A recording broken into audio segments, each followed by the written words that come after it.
Hi and welcome. Um,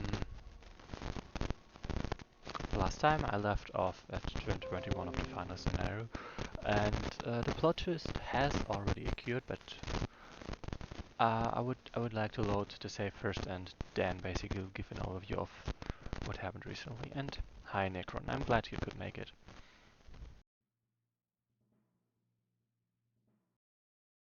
And hi Yashu and hi Rob. I'm glad that you're all here. So basically, just as a short recap, the scenario started out as we found the weapon, and we can activate this weapon by finding barrels of special gunpowder and carrying them to the rune around it. And basically, if I fire the weapon around those like 16 hexes or something, units would take damage and get slowed. More damage was being meted out to those in the middle and less to those at the borders. Am I... Huh.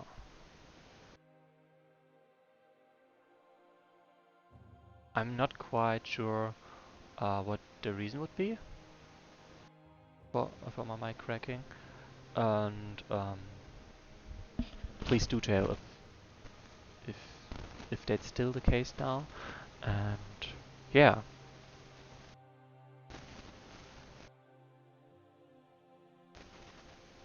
Okay, that seems to be just me breathing in there, which is kind of funny. I should be able...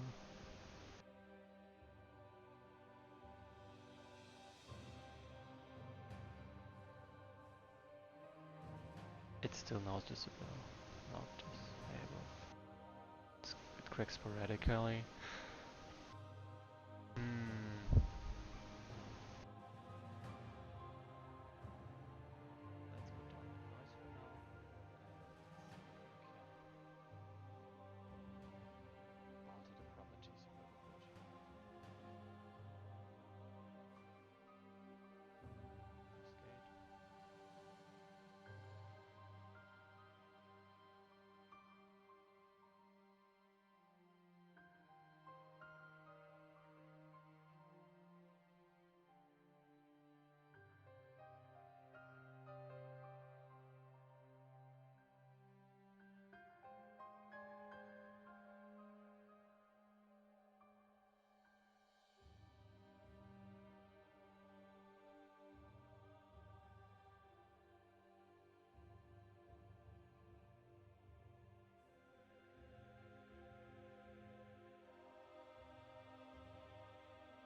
Add another one.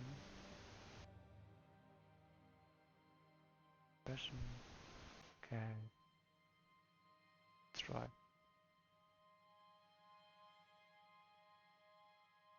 Hmm. Well, you should probably be able to, yeah, you can hear me again, but it's still the same noise because I deleted the noise for the high Eyes of Dark. We're trying to figure out a solution for it. Okay, if it's better, then let's just ignore it. Then back to Rika. Basically, we defended this place against the attacking elves and trolls. There were also some troll forces on those two sides, also invading this Never Citadel. And after holding out long enough, killing enough enemies, the trolls started to complain that they're just being used as literal cannon fodder and decided no thank you. The elves said to keep pushing on ahead and also insulted the trolls, which led down to a breakdown of their alliance, meaning now the trolls and the elves are fighting against each other, and it is actually attainable for me to defeat both enemy leaders, which is the goal of the scenario right now. and I'm glad that it. Like, it's still a shame that obviously there's still some noise, but I'm glad that it's apparently good enough that you can at least listen. Because I'm really unsure how to properly fix that. Damn. Like, I don't really want to have to move those units for the next 6 turns just to get them down there.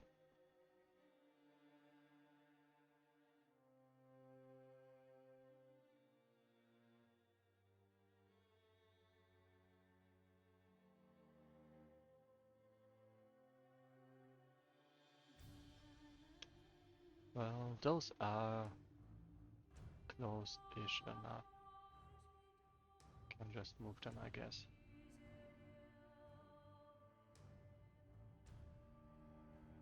Like, mostly just concentrating them over here and not much of a need to kill units specifically. But yeah, taking back this defensive position. That would certainly be quite useful. Technically, I could also recruit and recall more units. Honestly, that's exactly what I'm gonna do, at least recalling some of them. But not really recruiting new units, because not much of a need. Alright, I could possibly send this one over there to scout around a little bit to remove the last points of, well, the last shroud stuff, basically, and yeah. For the most part, I can. Okay, that is extra. It would have been honestly better if he had died trying to do this. Damn. So obvious this is gonna instantly die, but whatever. Let's first of all watch them beat each other up. Like, the trolls will probably be able to recruit quite a couple more units than what they have available yet already. But yeah. Honestly, I'm gonna skip the moves. No, actually, no, I don't need to. No one there has to move quite far. So whatever. Oh, I actually thought for a moment, hey, that leader might be able to get out and recruit 1 or 2 more units. But no such luck. They are completely trapped. Only good thing is that they're not trapped on cave. But, well, only of limited health. It does look like it will probably take a bit to get through the trolls, because they are apparently still recruiting units. So I will have to sort of grind them down. I'm sure the elves are going to do some damage, but honestly not as much damage as I would like them to. Like, I would actually prefer if those units all went over there, because if they get through those, I will just have to kill. I will have to kill them, and that way they deal less damage than they could otherwise. Oh damn! Come on, not even slowing this guy. That's questionable tactics. Oh, his recruits are disabled. Interesting. Yeah, I got that.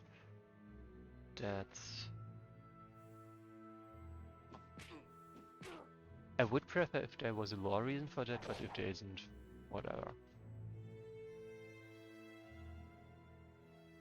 Whoops, did not mean to take that village. Honestly, me having this many villages right now is sort of a waste. I should, like, thinking back now, it would have been better if I had left every single village to my ally, except those over there, but, well, having only taking only those over there wouldn't have been useful to begin with. So, I see. That makes sense. I very much doubt that the trolls will run. I mean, they are also they are here because they are hating me just as much. They are mostly mad that they think that the elves only use them as cannon fodder and are looking down on them. Splendid, I told them. I told those council fools that you don't go to war like this. You don't go with our most valuable dwarves into the most fortified enemy fortress deep underground, where they hide an ancient artifact of immense destructive power. But those reckless, inexperienced youth never listen.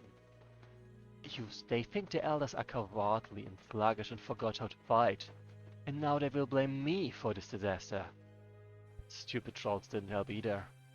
I won't die here, but mark my word, dwarfs, but mark my words, we'll meet again. I won't ever stop in my quest of cleansing this world from the stains of you. Oh, there is some parts of that I would very much like to revert, so give me a moment to get my feedback. Just gotta write this down.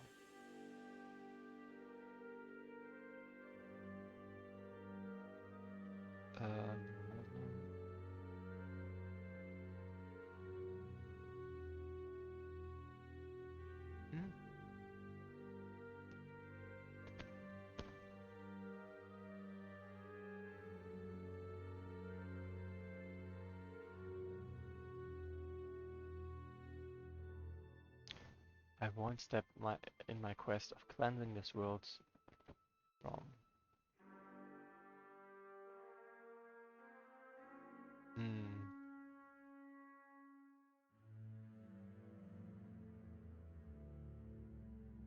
Cleansing this world of you would be good enough, I think. Or cleansing this world of your people.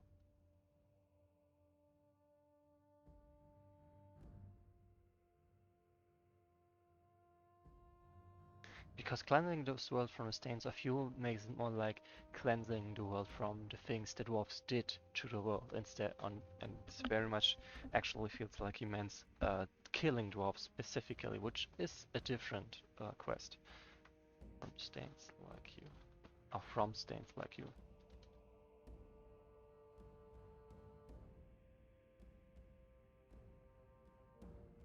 Hi Shrek-Slayer. Oh, I see. I see. That's interesting. That makes sense why so many hits didn't hit before. He wasn't just lucky, it was literally scripted. Fair enough.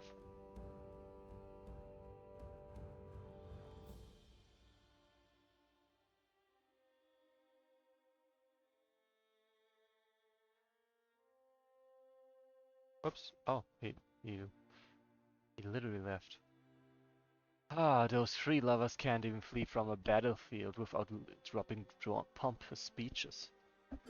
I mean, fair enough, like, literally he was almost killed and was nonetheless pretty busy, well, expressing his contempt because he was afraid that we wouldn't hear him otherwise. Pretty funny to me.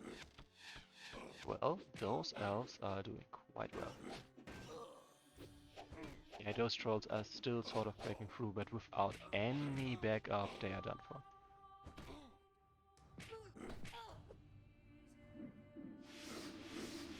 I mean, technically you could argue that, but the case is he didn't do this. He stayed behind to be able to send more units and to supply them basically. And hi Arklage, I haven't seen you in a while I think, so welcome back.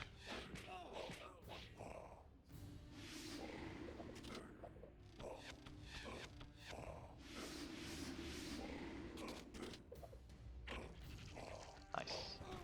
Oh come on, you really went for a melee. Oh well, I mean it worked well enough for them, so I guess.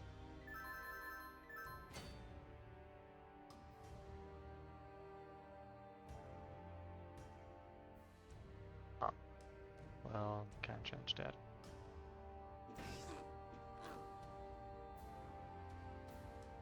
Oh, I forgot. No, I didn't forget this one. This one is specifically here for this reason. So, well, almost. Sure.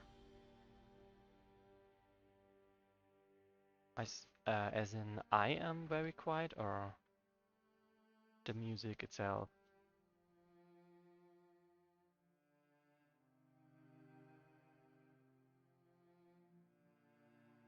Itself does seem to be low. Okay, I'll try to remove the mic a bit closer to myself, but they do generally tend to be a bit quiet, that's for sure. So let's keep blasting them with thunder sticks.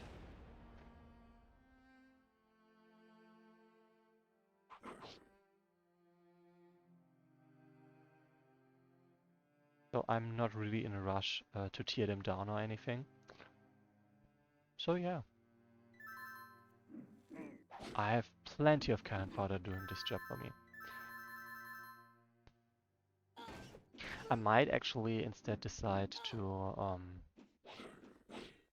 let them break through properly so I can attack them properly.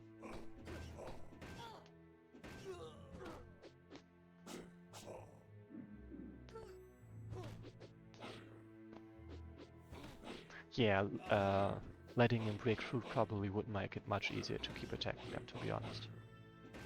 Damn.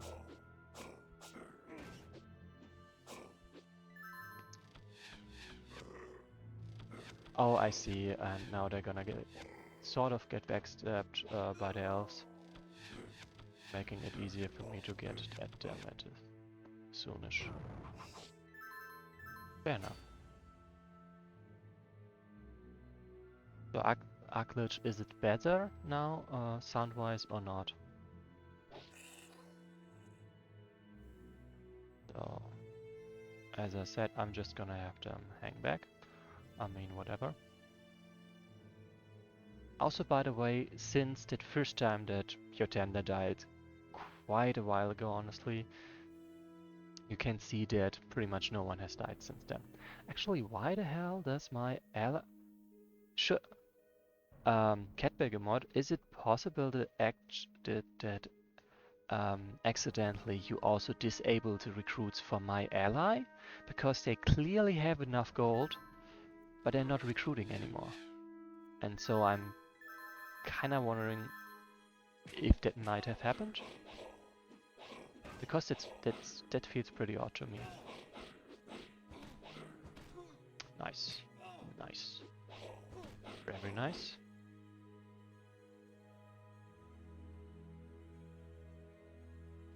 I feel like that's like, for one, I personally don't like it, but that's not my main point. My main point is you didn't tell the player that you did this.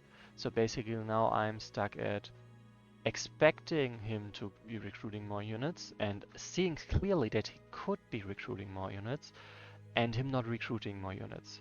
So there is no way for me to actually know, yeah, this is not a bug, this is intentional.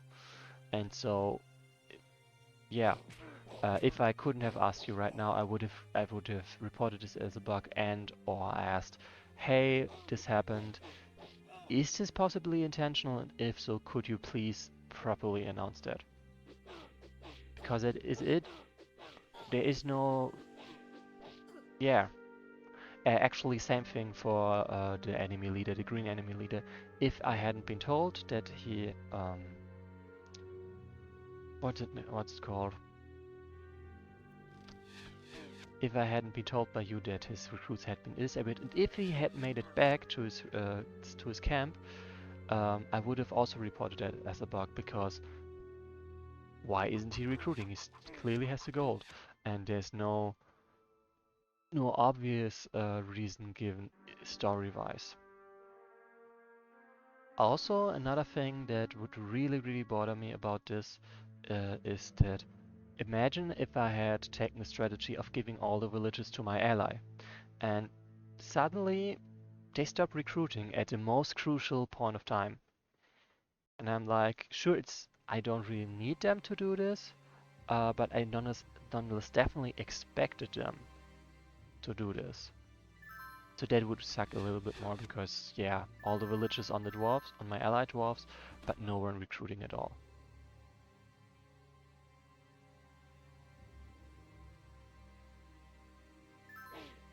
I wonder what they're looking for there. Maybe they are villages? I'm definitely gonna sacrifice my Griffin Rider to find out.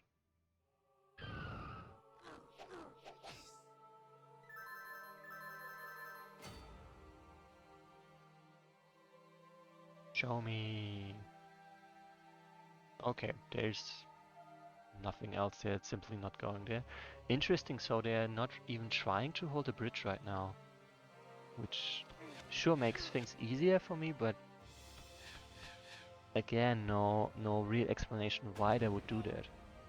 And so and now the elves are gone.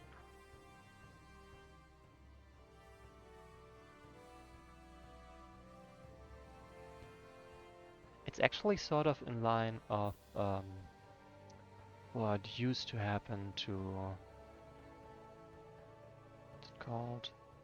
What happened in Dirty Blood and in some scenarios that basically there were design decisions that were not communicated to the players and which were therefore, at least to me, quite confusing to know what was intended and how things are going to do. Kind of funny that they're trying to run but unable to go through that open cave, apparently. Like, oh no, they're actually trying to run. And he's staying behind, but why? What?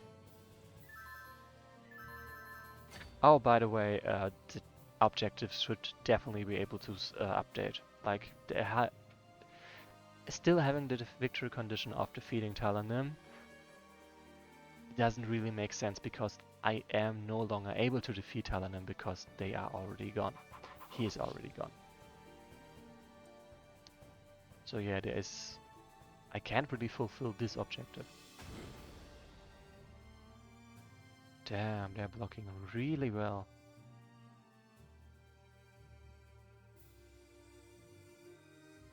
So honestly, my suggestion for my allied leader would be simply removing the restrictions of where they can and will move.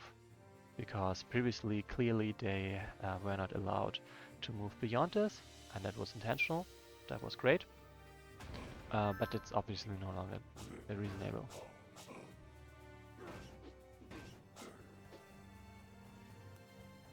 Yeah, but my question is still, why is the leader not running? Like, he's basically recruiting units to send him away and keep standing around. What's the meaning of this?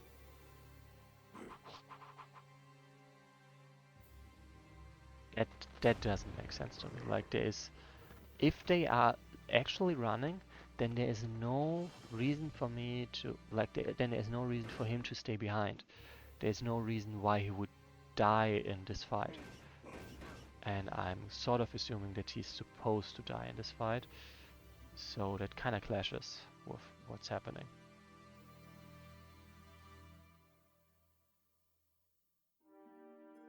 So let's send a couple units to their death. Why not? That's the last scenario. I could literally draw it at this point and I would still win.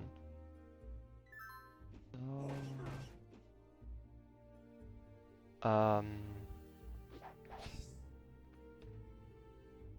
mean,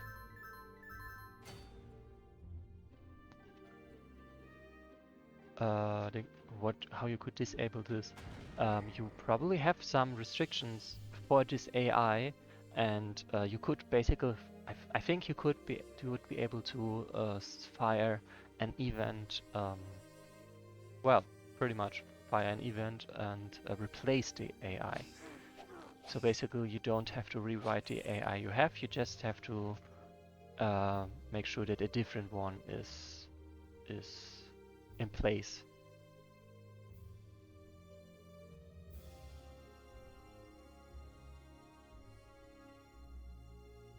I mean, it's sort of what I think happens when restrictions are updated dynamically, I think.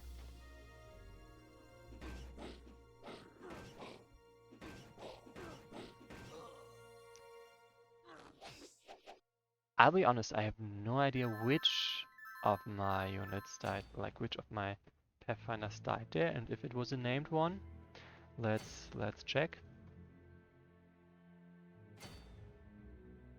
Okay, it was no one that was named. Perfect, then we don't have to worry about this. Everything's fine, everyone. Rig room for the rescue. Okay, that was kinda dumb. I should have I should be sending my Ulfzerkers and Berserkers there. Sure, they will still die horribly and quite fast, but they will be able to survive a moment longer and deal hopefully a smidge more damage.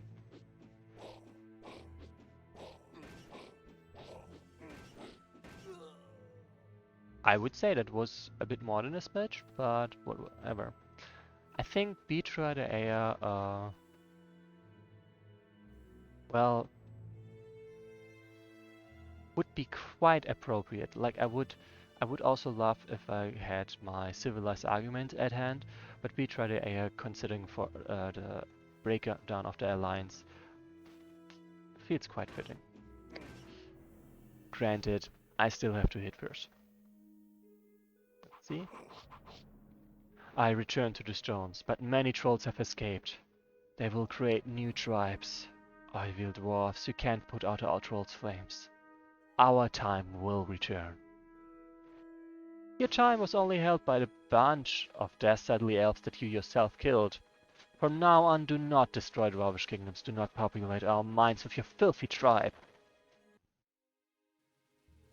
So, I would argue that it is not that well explained.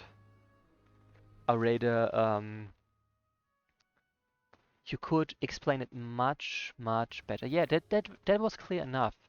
But like there was no previous indication that there was a reason for him staying behind. There's still no explanation as to why he needed to stay behind and why he didn't just take everyone and leave. And I think this could have been better led up to by uh, adding another dialogue somewhere previously where he says something like, where it's specifically implied that the whole tribe is there, not just many warriors or something, and that he basically has to hold the line, preferably with some of his trolls. And another great thing would be if, let's say,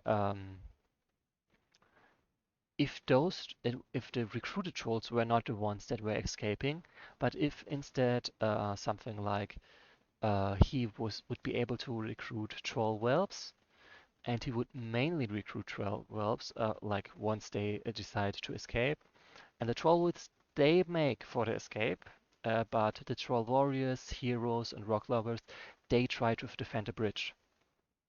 And basically, the turnover event, the turn limit runs out event would be all of them having successfully escaped, and the Great Rock saying so, and yeah, and him then also leaving.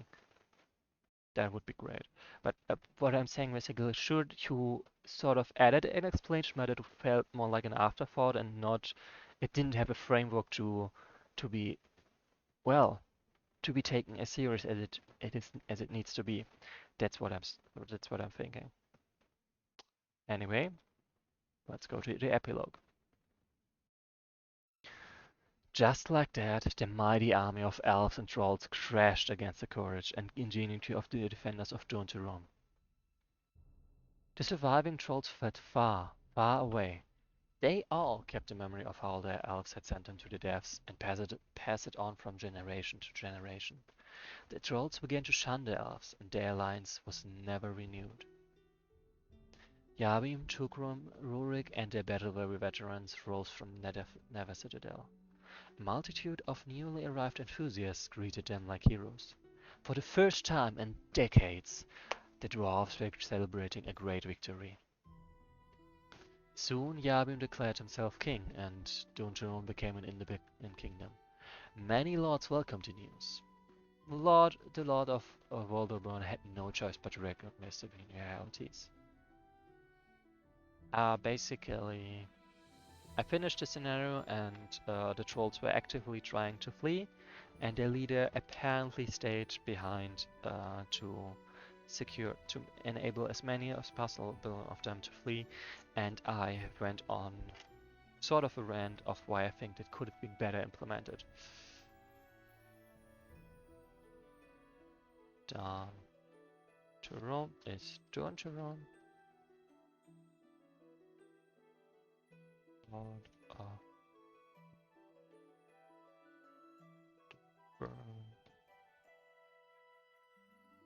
the Lord of the Burn. Durn-Turum did the prudent thing and did not claim the royal title. Yabim honored him with the title of the Supreme Queen of Durn-Turum and listened to his advice. As in the beginning of the journey, the friends ruled the kingdom together. Heroic glory has touched Rurik as well. He made peace with his father and finally found his vocation. In the depths of Durn-Turum, he began to develop new types of gunpowder and shells. Thanks to Rurik, the thundersticks were significantly improved. His models were in demand in all dwarven lands. Inspired by the example of Durn-Turum, many dwarven kingdoms began fighting for the lands lost in the Second Great War. Deprived of the cave allies, having lost many century-old warriors in this battle for the Nevad Citadel, the elves could not stand against them. The dwarves raised their flags over many mountains of the north, recaptured and rebuilt dozens of cities, and reclaimed many ore-rich mines. The Third Great War, which began after the rebirth of Durn-Turum, lasted for decades and only ended with Haldric's arrival on the Great Continent. This I would argue against because if I recall Haldric's arrival on the Great Continent, the elves and the dwarves were not at war. The dwarves in the hills we saw at the Bay of Pearls were not like part of a war, but more part of an illegal logging expedition. Basically, there was no war going on, but there was friction between the elves and dwarves, and this was more like a skirmish between elvish lords and an independent group, not specifically a group from a kingdom. So that's why I would argue that the Third Great War did not end with Haldric's arrival in the Great Continent, but must have ended earlier. The arrival of two new races at once, humans and orcs, each striving to find their place in the sun, presented the dwarves and elves with many challenges. They were forced to stop warfare and concentrate on keeping what they had from the aliens. The old world has finally collapsed. The races of the Great Continent were entering a new era. For the dwarves, the courage, ingenuity, and resilience of the heroes of Durn-Turum became a guiding star that helped them to withstand the chaos. The end.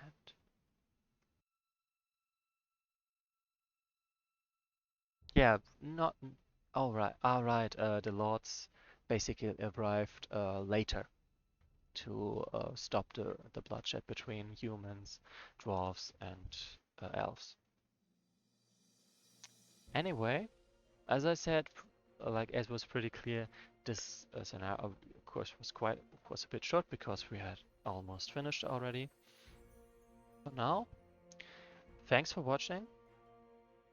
Yeah, Glitch, feel free to, like, if you want to see more of the campaign, feel free to just check it on YouTube. I do upload the recordings. And beyond that, see you with the next campaign. The next one will be Lifetime of Stones, but I will be taking a break next week, so you will see me again in 2 weeks at the actually usual time of what is it, 8 UTC I think. I gotta check, but pretty much like that. I will definitely announce it again on Steam, on Discord I mean, within the next 2 weeks, and probably on Reddit as well. For now, thanks for watching. I was also quite happy. Oh damn, there's something I almost forgot. Sorry. Let's just skip to the end. We have to check the stats of the named units. At least I would like to do so. This is gonna take a moment. Does anyone have any good book recommendations? Maybe? Oh, by the way, that reminds me. I absolutely did not get the reference of this big stone or something over here that just turned up, walked onto the bridge, and died and was trying to avenge someone. It felt a bit random. At least I had no idea what this was about, honestly.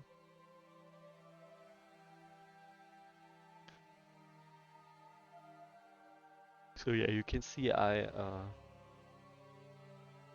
mostly used the weapon as crowd control, which would happen to the shaman. No, I mean it's possible that the shaman was related to that one, but I wouldn't remember. We had a connection to the shaman with some, what's it called? There was a fire brave that came from over here from this enemy leader, and that fire brave was the shaman. A shame. Anyway, unit stats. Actually, let's start with our heroes. We have Yabi. Interesting, 16 units killed. Mostly troll whelps, makes sense. Those are easy target. Didn't have. I see. In that case, Catman, I would suggest that you remove this, like this big troll saying that he's trying to avenge his brother or something. That felt like totally random, and it would make much more sense to me when if they said something in the lines of um, he needs to fight as well because they are already endangered, and maybe he's a brother of this troll leader and he wants to defend them, something like that. I want to contribute. But like saying that he wants to defend his little brother, especially coupled with the Firestarter, um, Firestone, Fire Wraith over here, made me think, oh, there is probably a connection to a previous scenario, and I couldn't guess it, and that was kind of confusing to me. Anyway, as we saw, Yabim mostly as a support pretty much. It is interesting that he has so much XP despite killing only this amount of units. Then we have Tukron, killing a couple more units, also a couple stronger units, but also not that many. And again, mostly troll whelps, of course. Then let's look, since we are already talking about mechanical, let's look at mechanical. 13 units killed, not that strong units, but yeah, actually that's also interesting. Um, okay, they actually initiated combat more times than they were attacked. Same for Forest Dragon. Looks like I did use them quite aggressively. Or rather, more like, let's also look at Utenda. Lol, Utenda really only went for the troll whelps. Anyway, probably because enemies didn't quite like to attack them. Think. Oh, I see. That would have been quite funny, but uh, that wouldn't have made that much sense to me. Like I definitely prefer it the way it is, but I do think he could do with a better dialogue option. Then who do we have? The civilized argument. The civilized argument been has succeeded 27 times, I would say. Um, where do we have the other units? Where are you? Oh, Rickroom Wolfsbane has sadly killed 0 Woses and only killed 30 units. It's honestly kind of funny, like most enemies I can see, most units I have killed something or more along the lines of 13 units, and then we have Grald just slaying 21 units at once, including a troll warrior. Oh, really looks I like despite this scenario being filled with high-level enemy units, I didn't really partake in the high-level fight, to be honest, which is also kind of interesting. Beach Rudder Air, 28 units, respectable. Again, like we can see, I pretty much killed 0 elves actually, 0 high-level elves.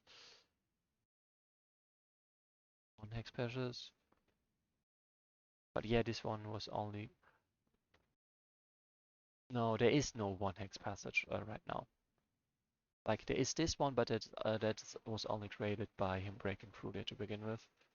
So there is right now no one hex passage actually. Anyway, yeah, I pretty much didn't touch the elves. The trolls and elves did the most thing, and of course my ally just holding is already I did deal some damage to them, but not that much, and mostly with the weapon, which of course doesn't really well reflect in the stats. Honestly, I'm not that unhappy with the way this turned out. Like I defended classic dwarvish style. Yeah.